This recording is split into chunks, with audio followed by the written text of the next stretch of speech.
These are some examples of how you can create a sugar skull on a tile with Model Magic and markers.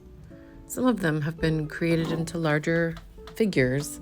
Some of them are decorative with symmetrical designs, same on the left and same on the right. Some of them are more in a scene that is asymmetrical. Maybe it looks like an ofrenda with candles and flowers and papel picado. Some of them have gotten a little bit spooky, leaning in the traditions of Halloween with spider webs and bats. So there are some motifs that we have seen in the decorative art of Dia de los Muertos. I want to review some of those with you. You can practice them in your journal. The more you use the markers on paper, the better you can use them for your art. One is just to do radiating lines out from a shape. Another one is to do flower petals or little bounces around a shape. Another one is to do spikes around a shape. Here I am doing kind of a batwing design. You do some lines coming out from one focal point, and then you can do curved lines coming out from there. Swirling lines, stars, hearts,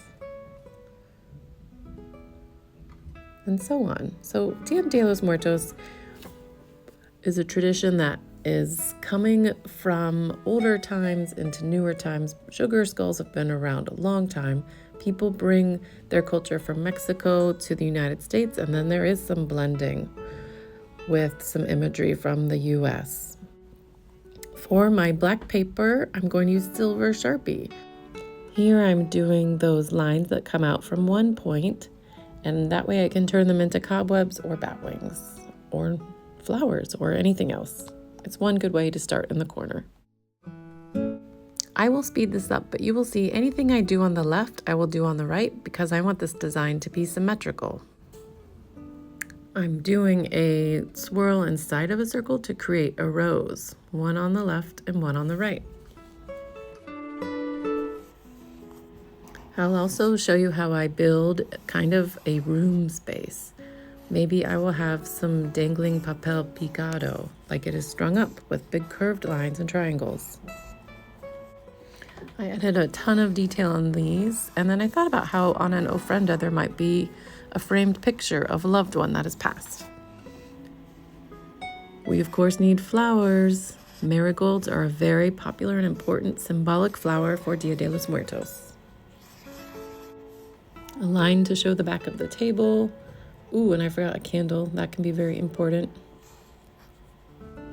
Next, we are going to work on our Model Magic skull itself. This is just a very smooth egg shape that I made.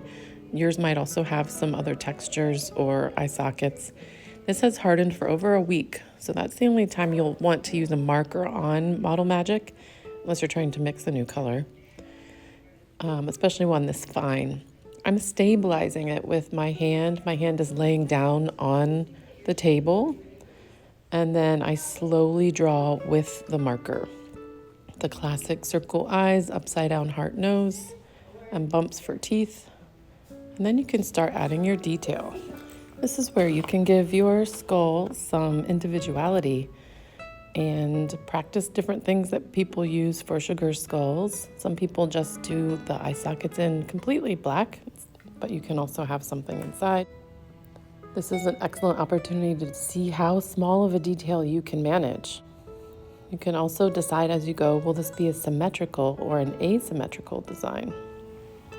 This is a 3-dimensional sculpture, so be sure and rotate it and decorate the top, sides, and bottom with more detail. And the last step, if you haven't done so already, is to add 1 dot of hot glue to attach the skull to its tile.